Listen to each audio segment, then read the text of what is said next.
Welcome to you all of students on my EK classes. EK classes पर आप सभी का बहुत बहुत वेलकम। आई होप कि आप सब अच्छे होंगे। तो आज मैं आप लोगों के लिए 10th क्लास का इंग्लिश का एक चैप्टर लेकर आया हूं जिसका नेम है an encounter of a special kind.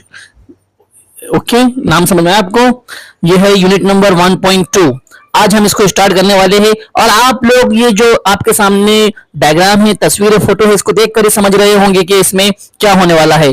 तो ठीक है, आप लोगों को बहुत ही मजा आने वाला है इस लेक्चर में। देखिए कैसे आप लोगों को पता चलेगा।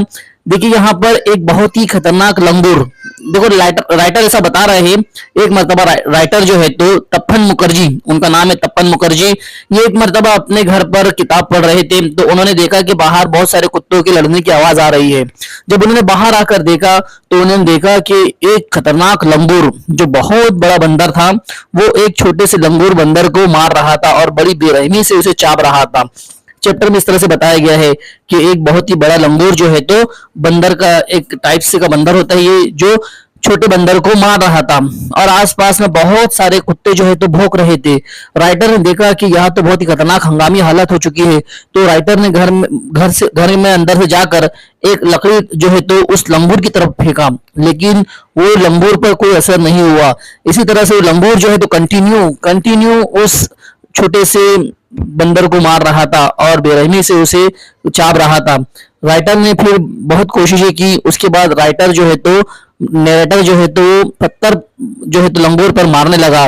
जोर जोर से वो पत्थर फेंक फेंक कर उस लंगूर को मारने लगा, लेकिन लंगूर जो है कि टस से मस नहीं हो रहा था। फिर जो है तो राइटर के अम्मी और अब्बू जो भी है उसकी बहन भाई सब बाहर आते हैं। इस तरह से राइटर फिर जो है तो और पत्थर फेंक फेंक कर बड़े लंगूर को मारता है। तो लंगूर समझ जाता है कि अब मुझे यहाँ से भागने के अलावा मेरे पास कोई चारा नहीं है। तो लंगूर वो बच्चे को ऐसी अधमरी हालत में छोड़कर भाग जाता है पीछे की तरफ से।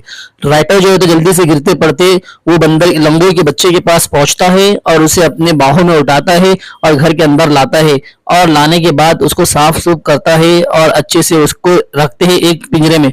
लेकिन उस राइटर को एहसास होता है कि कोई उसे देख रहा है पीछे से। जब वो पलट कर देखता है तो लंगूर की माँ बड़ी लंगूर वहां पर बैठी रहती है, जो कि बंदर अपने बच्चे को देख रही होती है कि किस तरह से इंसान जो है तो मेरे बच्चे को देख रेख कर रहे हैं, उसकी टेक केयर कर रहे हैं। इस तरह से राइटर जो है तो फिर थोड़ी देर बाद हटते हैं वहां से दूर, तो लंगूर की माँ जो है तो लंगूर के पास आती है, लंगूर को अपने सीने से लगाती है और लंगूर को लेके वहां से चले जाती है।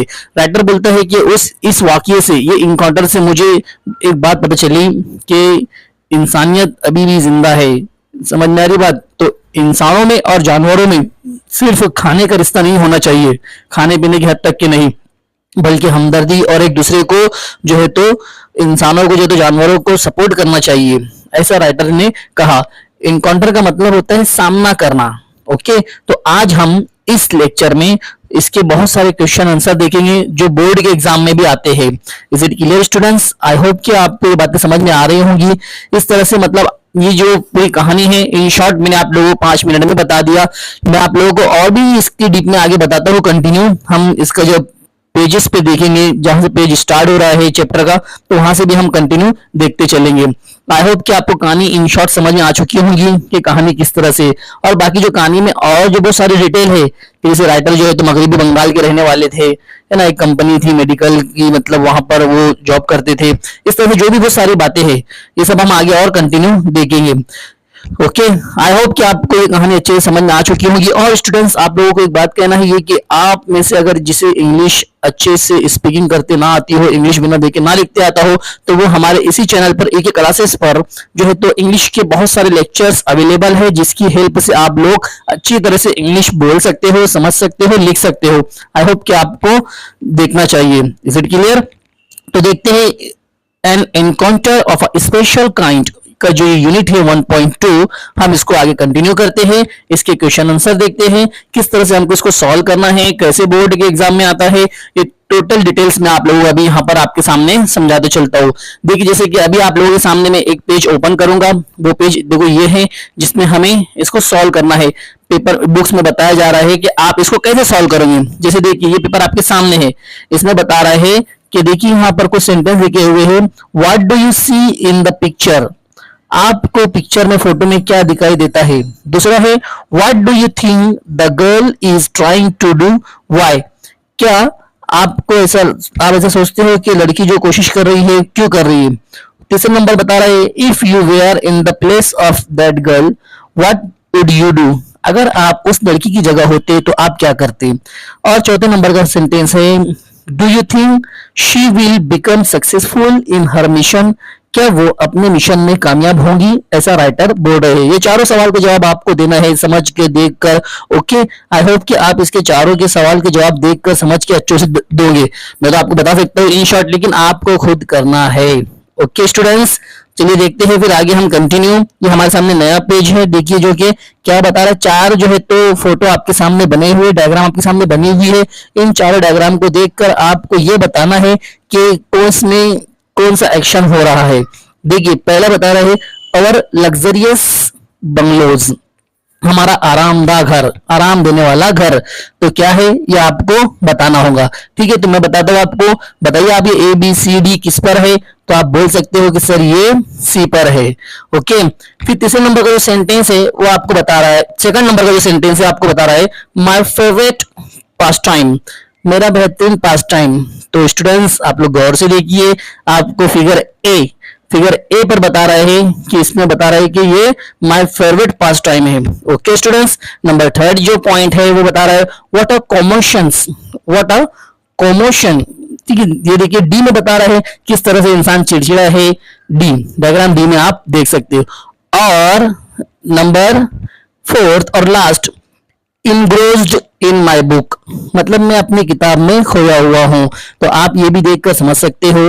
ओके स्टूडेंट्स, आई होप कि आपको ये समझ में आ गया होगा। तो चलिए हम चैप्टर की तरफ बढ़ते हैं। 1.2 an encounter of a special kind. Okay, ये हम कंटिन्यू देखते हैं इसके आगे। तो देखिए स्टूडेंट्स, जैसे कि चैप्टर का नेम आपके सामने है an encounter of a special kind. इसमें देखिए यही बताया गया है। यहाँ पर पहले स्टार्ट में जो है तो राइटर बोल रहे हैं कि मेरे जो फादर थे वो एक मेडिकल में जॉब करते थे। इस तरह से पहले पैराग्राफ में यहाँ पर टोटल हिंट दे रहा है, जहां पर उनके एक बहुत अच्छा घर था, है ना, वहां पर वो रहते थे। इस तरह से ये सारी बातें इस पहले पैराग्राफ में बताई गई, जैसे कि मैंने आपको बताया। ओके, फिर जो है तो वहां पर बहुत सारे लंगूरों की टोली भी रहती थी एक दरख्त के पास जिसका नाम था अश्वत्था दरख्त। ठीक है, तो यहाँ पर वो रहते थे। ये पैराग्राफ में ये सारी बातें बताई गई है। देखिए नेक्स्ट पैराग्राफ में बता रहे हैं कि मतलब फिर उसके बाद कंटिन्यू पैराग्राफ चल रहा है। देखिए जैसे कि यहाँ पे बता रहा है कि फिर अगले दिन सैटरडे को जो है तो वहां पर ऐसा हुआ कि दोपहर का वक्त था और खाना वाना खा के सब घर पर आराम कर रहे थे। सब जो है तो अपने अपने कमरे में बैठे हुए थे और राइटर जो है तो एक कमरे में बैठकर किताबें पढ़ रहा था और दोपहर के खाने का वक्त था। इस तरह से मतलब पहले पैराग्राफ में कुछ बातें बताई गई है। फिर वो जब उससे फिर जो है तो कुछ देर बाद एक अजीब सी किस्म की आवाजें सुनाई देने लगी। राइटर को जो है तो बहुत ही अजीब अजीब किस्म की आवाजें सुनाई देने लगी। राइटर ने सोचा कि हो सकता है कि कुछ कुत्तों की टोली है, डॉग्स की जो है तो कुछ डॉग है, कुछ उनकी टोली होंगी जो मिलकर एक बेचारे जो है तो सुअर को हमला कर रहे होंगे, उसको नोच रहे होंगे। इसकी वजह से जो है तो राइटर ने ये इस कुत्तों के भौंकने को इग्नोर कर दिया। लेकिन जब कुत्तों के भौंकने का शोर कम नहीं हुआ तो फिर राइटर जो है तो बाहर आके देखता है कि एक्चुअल आखिर मामला क्या है। तो जब वो बाहर आता है तो वो देखता है कि उसकी नजर जो है तो एक मंजर पे पड़ती है जहाँ पे बहुत भीड़ होती है। वो भीड़ में एक बड़ा लंगूर जो बहुत ही खतरनाक होता है, जो ग्रुप का लीडर दिख रहा था, एक बेबी लंगूर को जो है तो मारता है बड़ी बेरहमी से। इस तरह से फिर राइटर जो है तो आगे बढ़ता है बड़ी बहादुरी से और उसको लंगूर को लकड़ी फेंक कर मारता है। फिर उसके बाद पत्थरों से मारता है। फिर इस तरह से वो है तो वहां से लंगूर भागता है, बड़ा लंगूर। और जो है तो राइटर जो है तो नरेटर जो है तो जाकर उस बेबी लंगूर को उठाता है, उसको जो है तो मरहम पट्टी करता है, उसको जो है तो अच्छे से रखता है। पीछे उसकी माँ देखती है कि किस तरह से ये इंसान मेरी बेटी की हेल्प कर रहा है। और फिर थोड़ी देर बाद जो है तो वो उसके पास में आती है और उसको लेकर चले जाती है। ये सारी चीजों का राइटर की जिंदगी पे बहुत बड़ा असर पड़ा जो वो कभी भी भूल नहीं सका।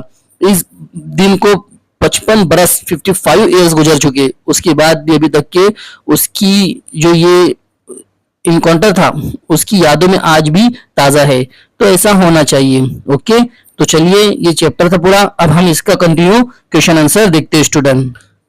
तो देखिए स्टूडेंट्स, यहाँ पर इंग्लिश वर्कशॉप आपके सामने अवेलेबल है। इसमें हम एक एक करके सब देखते हैं कौन सा एग्री है कौन सा डिसएग्री है। देखिए क्या बता रहा है, स्टेट वेदर यू एग्री और disagree with the following statement, justify your choice with proper reasons.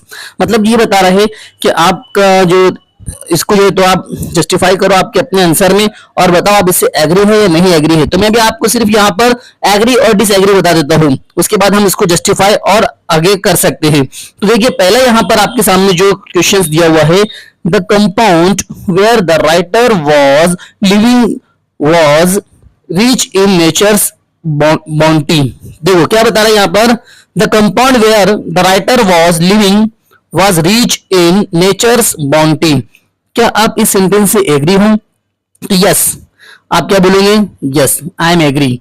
क्यों एग्री है, हम रीजन इसका आगे देखते हैं। पहले आप डिसएग्री और एग्री देख लीजिए। सेकंड है, holidays provide the children an opportunity to read various magazines and story books.